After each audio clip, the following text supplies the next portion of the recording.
What's up, everybody? It's your boy Coach T with Chicago Bears 360 back with another video for you, live video for you. Welcome to the live, man. I appreciate you joining. It's been a while since I've been on. Had to take a little break, recharge the battery. Now, Coach T was doing some traveling, taking care of some family business. But I'm glad to be back with you. I appreciate each and every last one of you that have joined the channel since we started. We got a good discussion for you today. Are the Bears undergoing a philosophical change or a change in philosophy overall? I've been thinking about this a lot as I read through Bears Twitter, trying to understand what's actually happening, what's actually going on with our franchise, man. And something came to me. So we're going to talk about it here in a second. Do me a favor as you come in, if you're liking or if you're coming in later, you're watching the video later on, do me a favor, like, subscribe, hit the notification bell. If you're coming on as the intro comes on, do me a favor again, like, subscribe, hit the notification bell, man, so you can follow me and keep up with Chicago Bears 360 and Coach T. Also, you can follow me on Twitter at Bears360_. Again, Coach T, Bears360_ Coach T. Man, we got a good discussion, open to debate. Let's get into it. Let's go. Welcome to Chicago Bears 360. Keeping it a buck with Coach T. Contra.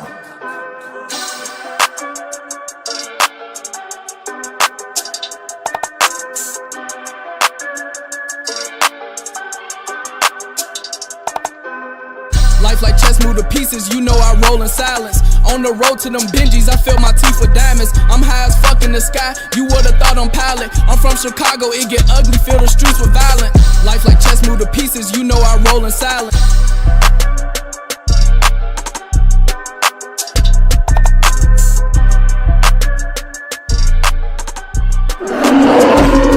Past, present, future. We bear down. Anyway, are the Bears going through a philosophical change, man? Is our organizational philosophy change? I've been watching Bears Twitter, really trying to understand these moves we've been making, really, because it's kind of mind-boggling, right? Here it is, we're about a month away from the draft.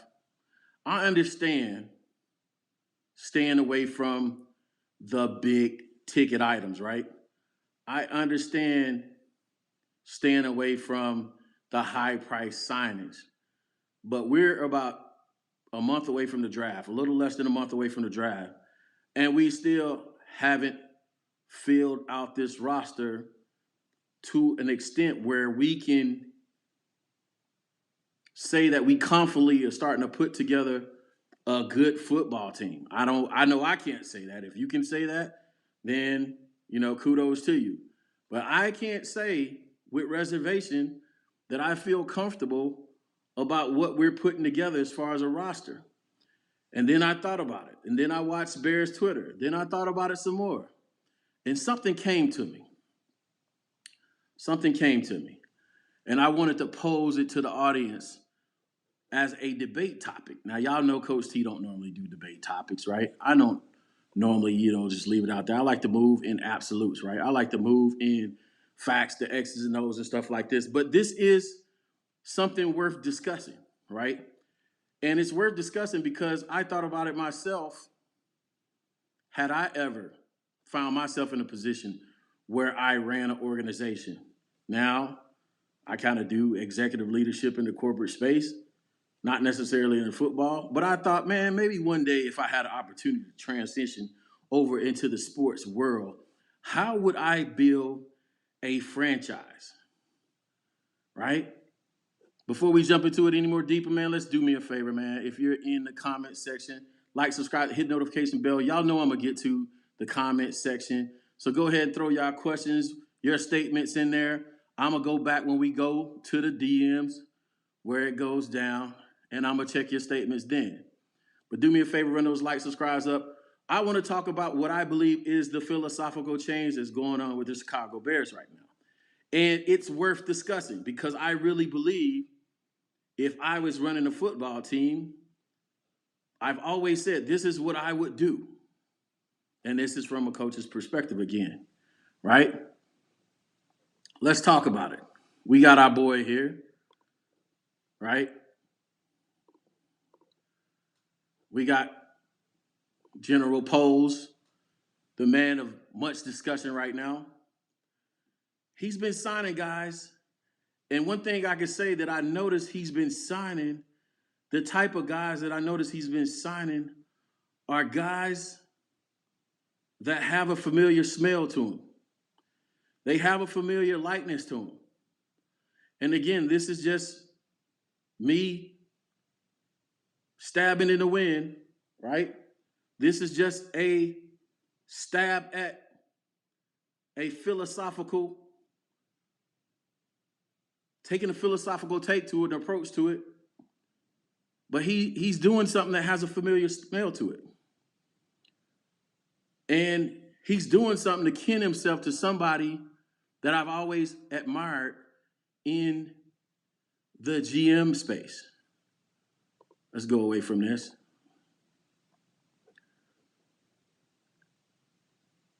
He's likened himself to, shall I say, from a GM's perspective. I want y'all to put y'all GM's hats on, right? From a GM perspective, almost like the Bill Belichick approach, right? And I want to explain what I'm getting to. The obvious thing is that Bill did was stockpile on picks to build the, build the franchise up, to build New England's franchise into a championship caliber franchise. That was the obvious thing that Bill did, right? Stockpile, so he would trade down a lot, stockpile picks, but he also would sign and draft players that did a specific job, right? He would sign guys that had a specific job to do, right? He wasn't drafting guys that, want to be these all-star world beaters. He had a system in place, and he drafted guys to fit a specific system. So they had a specific skill set that they played. Now, they would have a lot of other flaws. Think about it. If you trade down, you're getting into the 3rd, 4th, 5th, 6th round, you're not getting a guy that's a marquee name. But keep in mind, this is an NFL talent. This is an NFL football player. So could it be that Ryan is taking on a Bill Belichick approach? And I'm going to bring up another guy that Bears fans really don't want to see, but it's true when I think about it. Could it be that Ryan Poles is taking on a Bill Belichick type approach where we're potentially going to fill this roster with guys that can do a specific job? Now, before y'all run me out of the building, right? Before y'all start casting rocks, throwing tomatoes, I want you to remember a quote that I posted up on Twitter some time ago. Something I learned from Sean McVay watching, what's that? HBO show, right? Hard Knocks.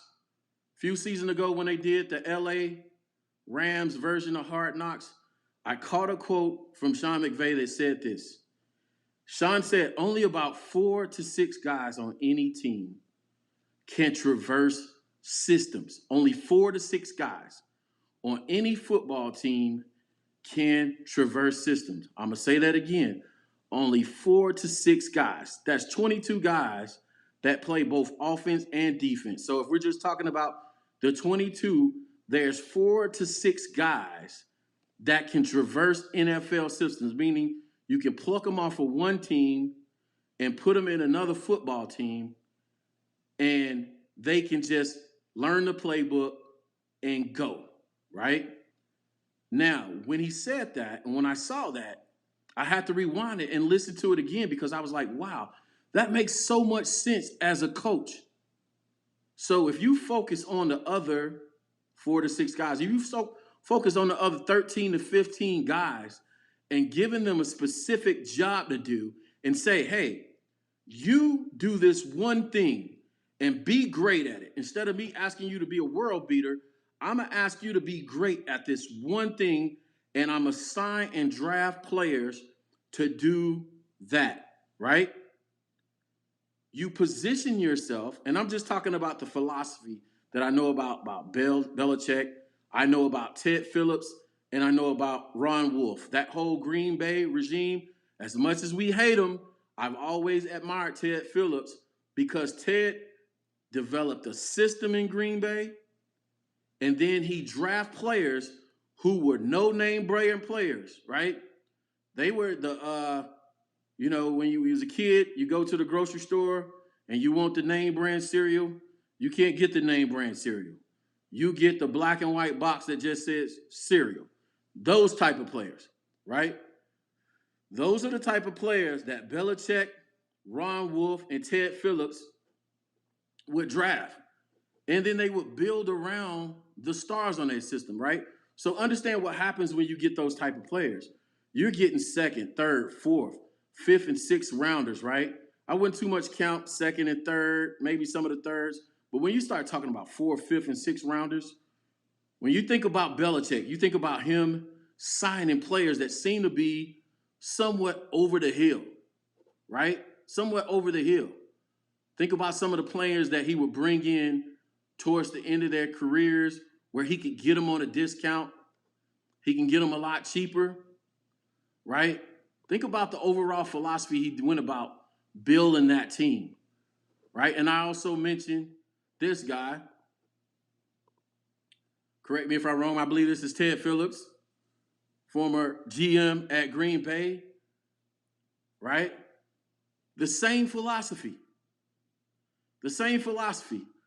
I'm not going after the big name marquee guys because guess what? I have a salary cap to manage, right? So if you think about the kind of guys you can get in the third, fourth, fifth, and sixth rounds, those are guys that have done the work to make it to the NFL. And guess what? They're going to be bad at a lot of things, but they're going to be great at one thing. One or two things that they're going to be great at, right? So, my question to the audience, do we believe, because it's my only logical, y'all know how I work, right? It's my only logical explanation to our approach. It's so foreign from what GMs have done in our organization in the past. And then it clicked for me. And I was like, you know what? One day I was sitting down and I was thinking about the Ted Phillips, Bill Belichick approach. And I was like, as hard as it may be, as unpopular as it is, it works. Right? It works. Now, in Green Bay's case, you can make a debate. You know what I'm saying? It works to an extent. But if you notice, the decline in Green Bay happened around the time that this new nutcase took over and kind of the Ted Phillips, Ron Wolf regime moved on. They were all about, we have a system. We draft players to our system. We create a farm within our organization. So even if you come in year one and you don't get it, you may get it year two, right? Year two, you may get it and you might blossom. Think about all of the no-name Green Bay and New England players that came into that organization. All of a sudden, we find out about this guy. We find out about this guy becomes a all-star. This guy becomes a Pro Bowler, right? So, we're going to get to the next segments. We're going to get it down in the DMs. It goes down in the DM. It go down. It go down in the DM. It go down. It go. All right, y'all know how that goes. I can't play that too long because YouTube will tag me. So what say ye? What's happening down in the DMs? Bear Truth says, I'm saying it's a two-headed monster with the GM and the assistant GM.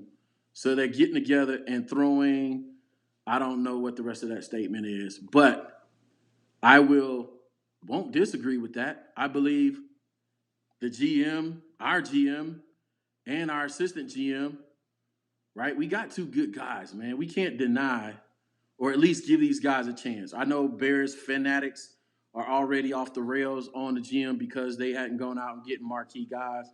But again, if we use logic in our discussions, what is the reason why a first-year GM wouldn't do the popular thing and make a name for himself and go out and get all these dudes?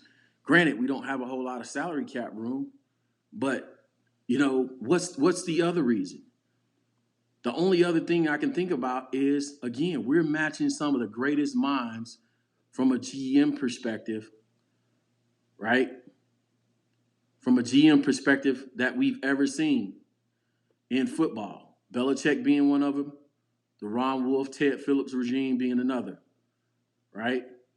Master Bull said, Coach T, if you need a moderator, shout me out, Coach T. I got you. Master Bull fan, I got you. I will look you up, my friend. Definitely, Baki's in here. He's one of the moderators I added. One of the guys I know that's pretty consistent, so I would definitely reach out to you, my boy. All right. I ain't going back and forth with Don Burr today. But I'll say this. Even Don Burr got to admit that the Phillips-Wolf regime, and if we just talking NFC North, the Phillips-Wolf regime has kicked everybody's behind for years. Now, this new clown they got, I don't know what to say about him. They're still winning, but I believe they're winning despite him. And he almost made probably the hugest gaffe in the history of NFC North football, right? I mean, going out and signing Jordan Love while your guy was still playing great football, not something you want to be known for. But I'll say this. I believe Green Bay is actually getting back to that core philosophy, right? They found some way to keep Aaron on the books. They let Devontae walk. But again, if Green Bay can find a guy, especially in this draft, a wide receiver, which is very likely to happen, especially with the picks they have, they can find a guy in the late rounds or a couple guys in the late rounds. They still have Aaron Rodgers. They still have a guy that they can still get him the ball, right? Don says, I say that, Coach, but the Wolf regime is dying fast. But the philosophy lives. I don't disagree. He's gone. But here's the thing. Here's the thing about system and processes. Now you get into my day job, right? I design systems and processes for IT work. One thing that I know about systems and processes, you design them to outlive you. A system works. It acts like a funnel. It gives you said outcomes. As long as the system is in place, you just make tweaks here and there to the system. And maybe in this case, the tweak you'll make to the Wolf Phillips system is just adapting it to modern day games of the rule, the DB play, pass interference rules, overtime rules, and all that other stuff. But the game of football is still played on a field 120 yards long and 53 and a third yards wide. That part of the game ain't changing. 11 guys on each side of the ball, that part of football ain't changing. You still have to have guys that are fast, physical, that can run, block, and tackle. At the end of the day, you can't play with slow guys. You can't play with guys that's not aggressive, that aren't willing to put their bodies on the line and sacrifice for their other teammates, right? And you can't play with little dudes. Let's face it. You can play with little dudes at certain positions, but you can't play with guys that have cement shoes on that just can't play football, right? They're not fast, they're not agile, they're not physical, and they don't know their assignments. That you cannot do, right? So here's my take. I don't necessarily have to like it.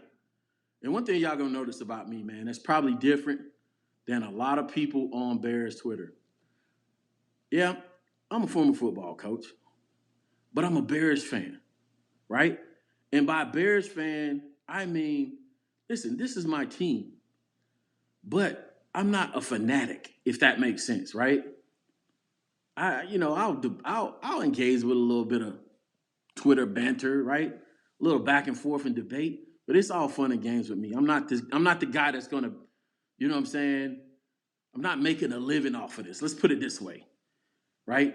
I'm not making a living off of YouTube, Bears YouTube. My day job does really well for me, right? I'm not looking to make a living off of this. So I'm not gonna fight you tooth and nail about philosophical differences about what the Bears are doing. At the end of the day, you're going to see me at a Bears game 2 or 3 times a year in the 100 section or up in the suites enjoying myself, me and my family. End of the day, it's entertainment, right? But this allows me an outlet to talk about what I know in football, which is X's and O's. This is a little bit outside of my wheelhouse, if you will, because we're talking philosophy. So here's my take again. I believe that Ryan Poles, let's get him up on the screen here. Our guy, General Manager Ryan, is taking, I want to get myself on record.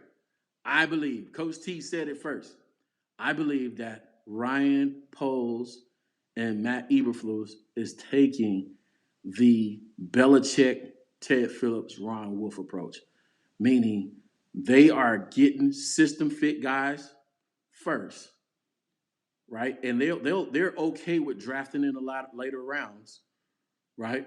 With guys that do a specific job. I'm gonna give you an example. Because I've been a little bit vague in what I'm saying. I'm gonna give you an example. A lot of guys are saying, or a lot of guys on Bears Twitter, whatever, Bears fandom, think of offensive linemen like they're plug and play, right? I just get a guy, he's big, he's nasty. That's an offensive lineman, right? I've detailed, I've made videos. Go back and check them out.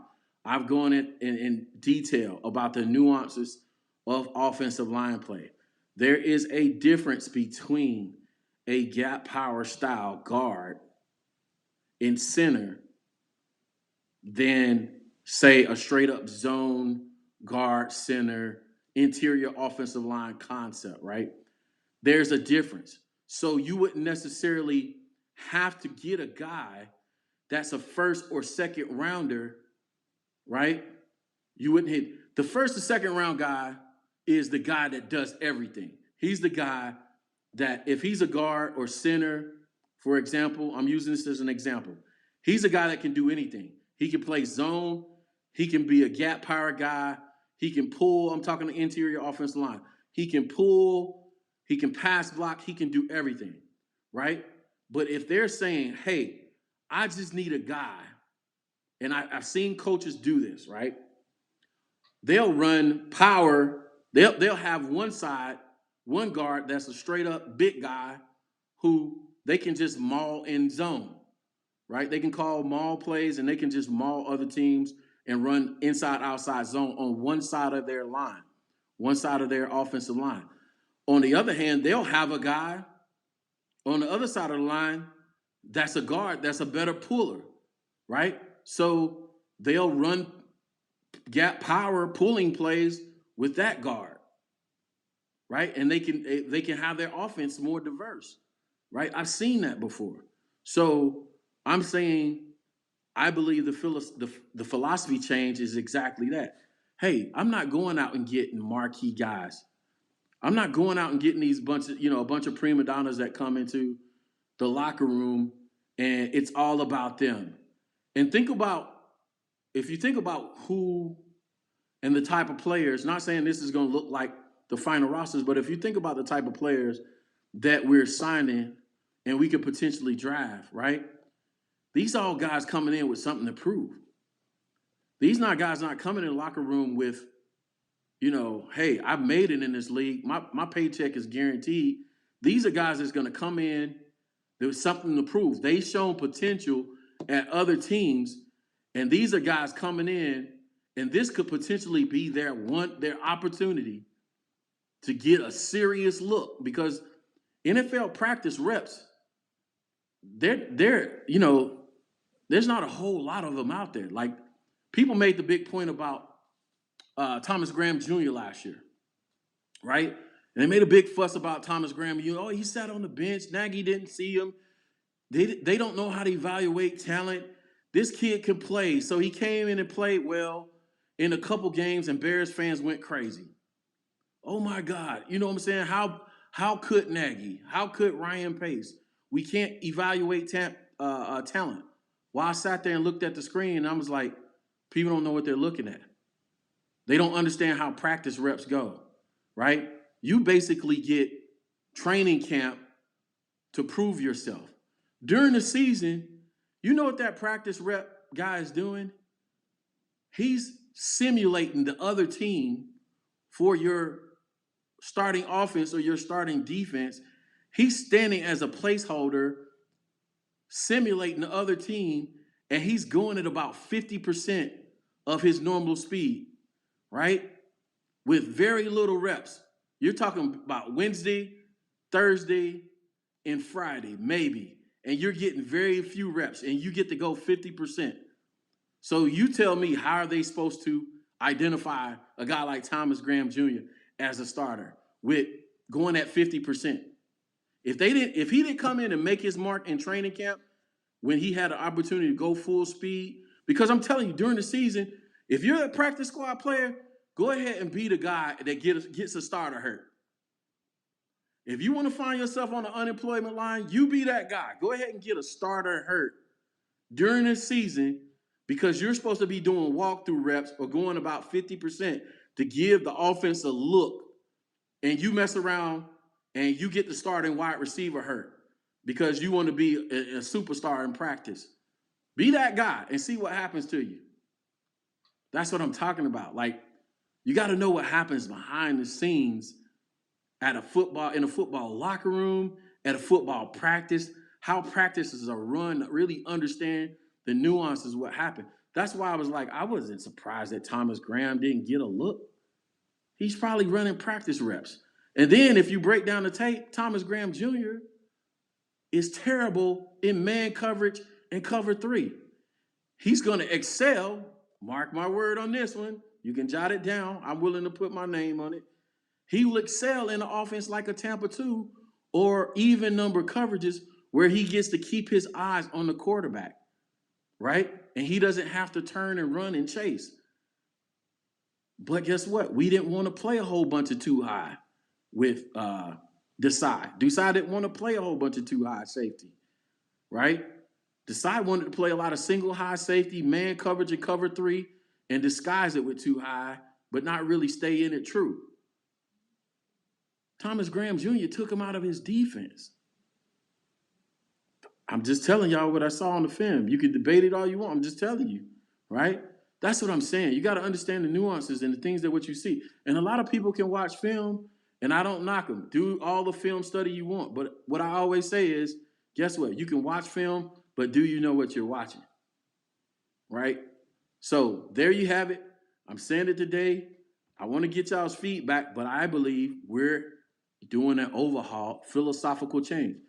I'm pretty much sold that Ryan Poles is going to trade down with at least one of those picks, either 39 or 48. He's going to trade down for more picks, and he might trade down with some of the lower picks that we have, because with this philosophy, we're stacking picks, right? We're stacking picks. We're getting bodies that do a specific job, and we're going to run with those guys, and we're going to let it do what it do. Let's see what Bear Truth talking about. My man Bear Truth 9 says, like Kyle Shanahan, for his wide receivers, he looks for weapons, as he calls it. He looks for pieces for his and his offense. I'm not big on this, but it has worked for him to a degree. It's not sex. Here's the thing that's hard, right? And I agree with you, Bernard, but here's the thing that's hard for us as fans. It's not sexy. Do me a favor, man. Hit that like, subscribe, notification bell, man. Let's run these numbers up. It's not sexy. It's not sexy, right? Look at us. Look at us. We're like the kid. Bears fans right now, like the kids that grew up in the hood, man. That didn't get nothing in the hood in the trailer park that didn't get nothing for Christmas, right? Free agency's going by. Everybody else is getting toys, and we not getting nothing. And we don't get anything to brag about. We don't get anything to talk about other than going at each other on Bears Twitter and on social media platforms. It's just not sexy. It's not sexy as a fan, right? And it gives us nothing to really talk about. It's not good for YouTubers. It's not good for all these social media outlets and channels because guess what? We get paid off the Bear, paid, quote unquote, air quotes. We get paid or we get to make videos and content off of the moves we make. Things that's interesting, make videos, make content. And if they're not making any content, they're not giving us nothing to talk about, then we have nothing to talk about. Unless you're Coach T, of course. I'm just saying. Right? So let's talk about it. I'm coming back to the comments. I see you in there, Tareem. My man Tareem Whitfield in the building. I'm trying to get my mouse to act right without tearing up the live. Here we go. Let's get your comment up on the screen, my boy. I appreciate you joining. I'm going to always respond to y'all, man, because y'all make the show. How can Post report to George when George says he's not a football guy? You know what, Tareem, man? That's a good question, right? It's a good question. And I'm going to take it off the screen. But here's the other part for me, man, that I understand, right? I got into a debate with somebody before I got on YouTube, put my face on YouTube anyway. We was having a conversation about this, right? Me working in corporate America, I understand two things. I understand football, having coached. I understand how corporate infrastructure works, how the corporate mindset and world works. You're going to have to report to somebody anyway, whether you do it or not. And guess what? There's no company out there. And I've worked for some big name companies, right? I've worked for McDonald's headquarters in Chicago. I worked at Incom. I worked at Chase Bank, right? Corporate. I worked for the state of Georgia, the job I'm at now. I'm going to another big international global company. I work for Disney. Guess what? None of those CEOs of those companies know the inner workings of those companies. None of them. None of those guys know the inner workings of those companies. You know what they do know? They do know who to go to get the questions answered, right? So great CEOs aren't great possessors, if you will, of information, right?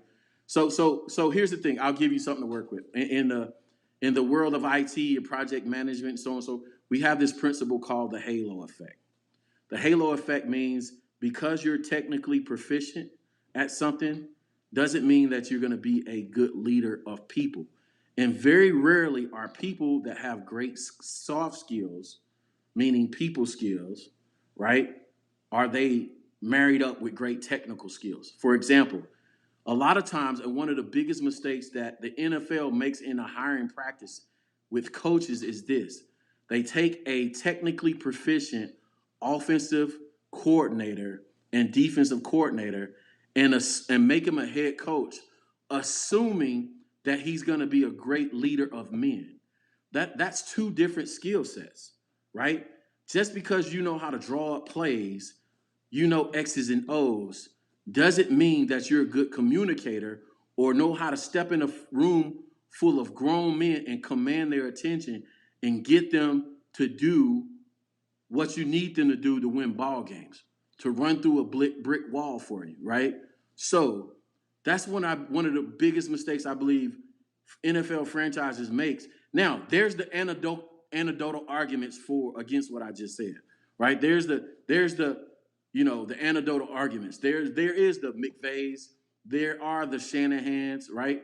There are other examples, right? There are anecdotal arguments you can make, right? Because that's what people love to do when you make a great point. They love to say, well, what about this one guy?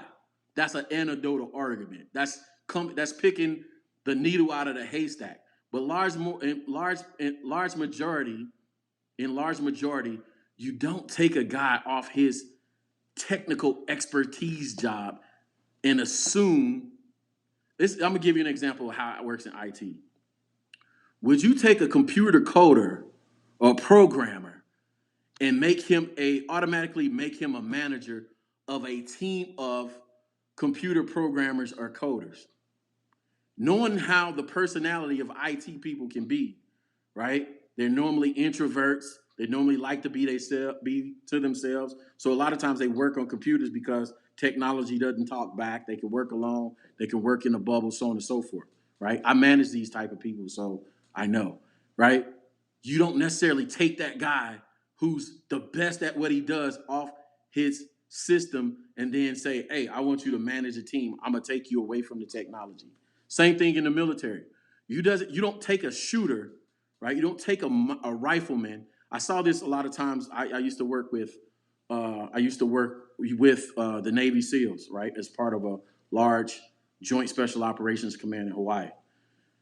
The Navy SEALs I worked with would hate it because during their time at the command I was at, we would take them out of the field and put them behind a desk and make them have to command and be leaders of men. And they hated it because they want to be holding rifles. They want to be training. They want to be out there jumping. They want to be out there, what we call getting some, right?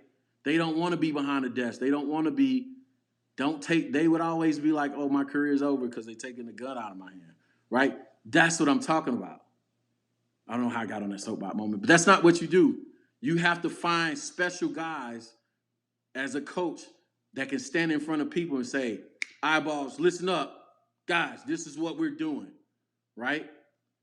Now, this is probably a good segue into, I just feel like we got that dude. Call me a homer. Call me what you want. But one of the special things I felt like that was special about Flu was Flu made it known at day one. He was like, I'm going to hire good guys to do their job, right? I'm going to hire great guys to do their job, and I'm going to be the CEO of this football team. Now, here's the thing, right? I believe Flu is one of those special guys that can translate from being a technical expert to being a leader and a commander of men. And I'm going to show you from a military, now I'm switching hat, from a military perspective, man, I see traits in him that I love. Like, people tease him about the use of acronyms and stuff like that, man. But I'm telling you, those are great teaching tools. When you're trying to get guys that have a million things to think about to focus in on one or two things, right? You're drafting and signing players. They happen to move their whole families from city to city, buy a house, get a car, set the family up. Then they got to come and learn the whole playbook, defenses, blitz packages, new teammates, the whole nine, right? Now what happens? I need a coach that's going to protect me from myself. Give me simple principles to learn and understand that I'm going to be evaluated by that's going to keep food on my table.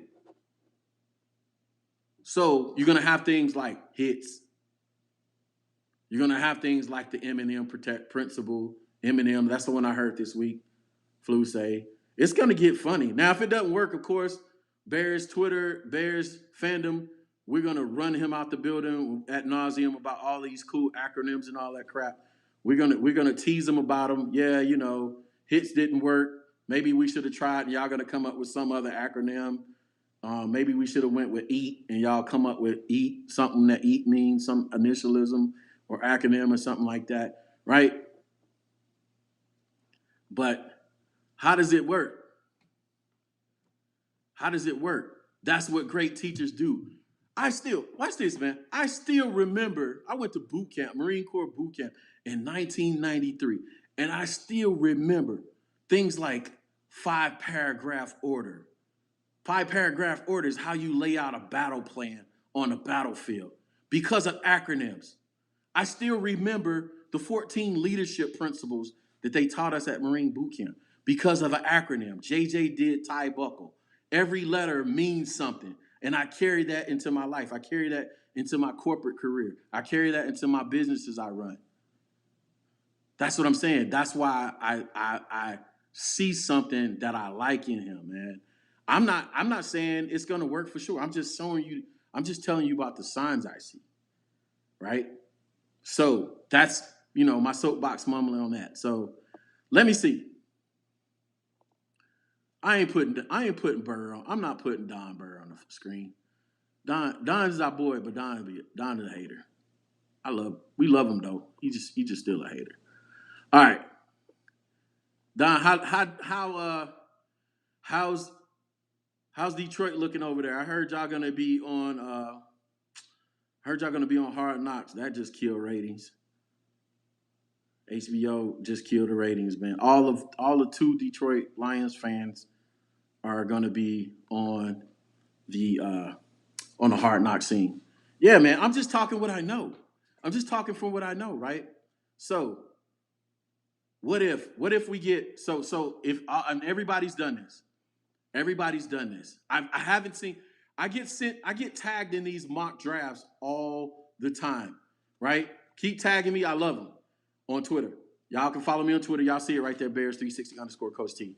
Like, subscribe, hit the notification bell if you're watching this later. I get tagged in these all the time and keep doing it. Everybody tags me in their mock to see what I think. And I always tell people the same thing. Whether we trade back or we keep the picks, it's a win-win for us because there's so many players from 50 to 100 in this draft. But I challenge y'all this week, when you do your mock draft, I can't even talk. When you do your mock, do me a favor. Try to trade back. I want everybody to do this. Try this at least once this week when you do your mock draft. If you haven't done a mock draft, you don't know where to go to do one, go to PFF, just Google PFF Simulator, and you can tag me in your mock draft. That's your homework, all right? That's Coach T's homework for you this week. But do me a favor.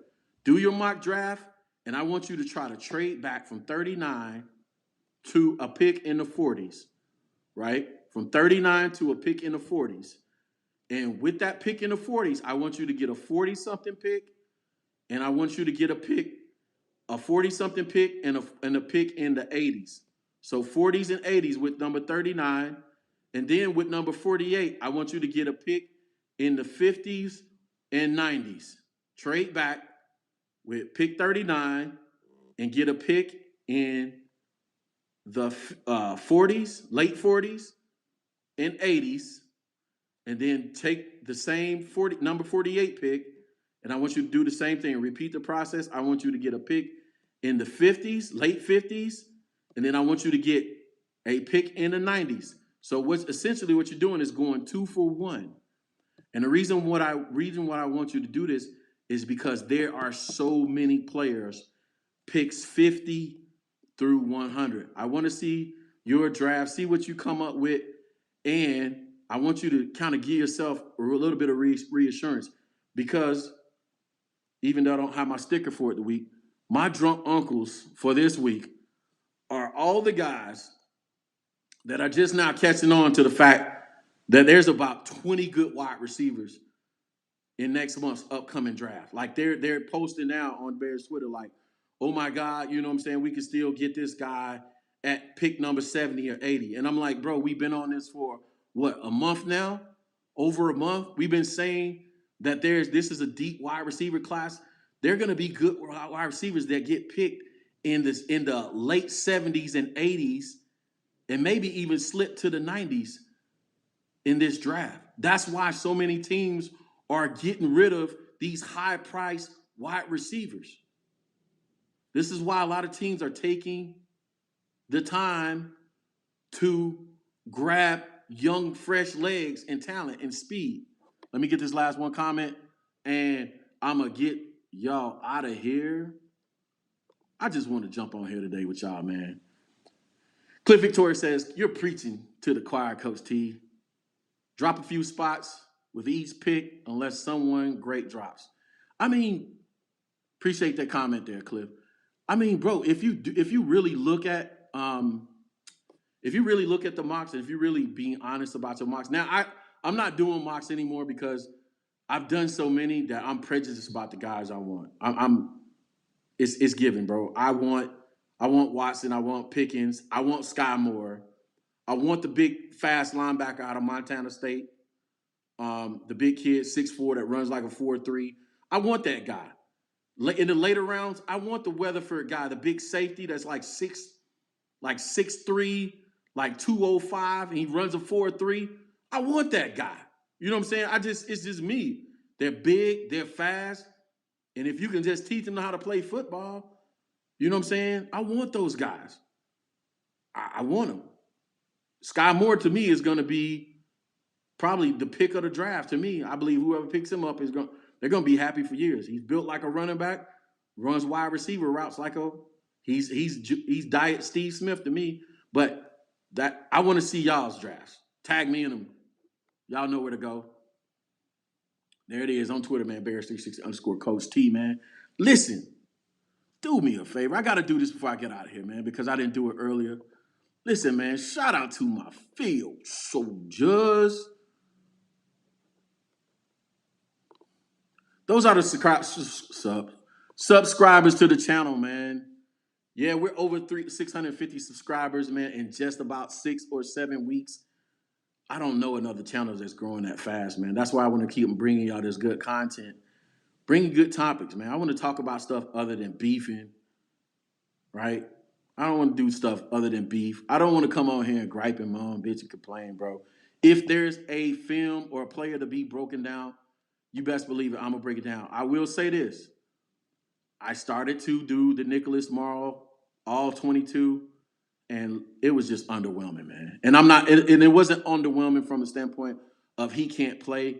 It was just Nicholas just running fast to the ball, you know what I'm saying, being around the ball, you know what I'm saying, every play in, play out. It was nothing literally to break down and show you guys. So as we go with the coming weeks, man, I'm going to probably focus on offensive line, do some more all 22 breakdowns, right? With the offensive line, I really want to take a closer look at your boy Tevin Jenkins and the reps that he did get. And I also want to take a look at Larry Borom. I already done some preliminary tape on Larry Borom. The game that everybody said he had against J.J. Watt, that was so great. We just game planned him out of, being exposed. To me, not saying he's a bad player. I'm just saying the tape that I've already watched, it wasn't like he dominated T.J. Watt. I said J.J. T.J., right? You know what I'm saying? Cliff Victoria said, Diet Steve Smith, man. I love the kid, man. Now, here's the thing, and I'm going to get y'all out of here. I'm going to get y'all right at the hour. Here's the thing. Yes, I said Diet Steve Smith. Let me put that comment up on the screen. Yes, I said Diet Steve Smith. Cliff said, impressive. Yes, I said Diet Steve Smith. Listen, this is me looking at guys on film. Listen, last year, before the draft, I was part of another channel. I was part of another show. Shout out to my boy Jesse over Chicago Bears 24/7. That's my guy, Jesse. Appreciate the opportunity. Nothing but love for my boy Jesse over here. But listen, prior to the draft, Jesse asked me to take a look at offensive line and let me know what I thought. Guess who I said should be our guy? Yes, none other than Tevin Jenkins. Prior to the draft, I looked at the film. It wasn't about the pancake blocks. It was about Tevin Jenkins' just ability to be a raw dog player and his ability to move at that size. I was just impressed with. Here's my guy for this year. My guy for this year is your boy Sky Moore. Out of all the guys in the draft, right, all the wide receivers, yes, I like Watson. Yes, I like Pickens. Yes, I like Pierce. I like all those guys. But I'm telling you, if we get Watson and Moore, right? If we get Pickens and Moore, watch out. Here's another name I'm throwing at you before we get out of here. The tight end out of Coastal Carolina, I believe it's Coastal Carolina. Coastal Carolina, is that the college? The tight end out of Coastal Carolina, keep an eye on him. Likely, last name Likely. About 6'4", right? About 240, 250. I believe this guy can be a good tight end, right? Your boy Cole Kmet plays the Y in line, right? Hybrid blocker, pass catcher, big body, threat in the red zone. That's what you want in your Y. You want your Y to be a good blocker in line, right? You want somebody that can pull, right? Big body. You want a big body to go across the middle, and you want a red zone target, 6'7", 6'8", throw in the fade, get him, right? But then you want your Travis Kelce's, right? You want your George Kittles. Keep your eye on your boy Likely. I like Likely. Likely is another name. But my favorite guy is Sky Moore. Listen, man, I appreciate everybody showing up, man, for the channel, man, showing up for the live today. Listen, I had a bunch of hiccups because Coach T been off for a week. But listen, I appreciate everybody joining the channel. Thanks for joining, man. I got to get out of here. Till next time, shout out to everybody, man. Coach T, Chicago Bears 360, man. We are out. Peace.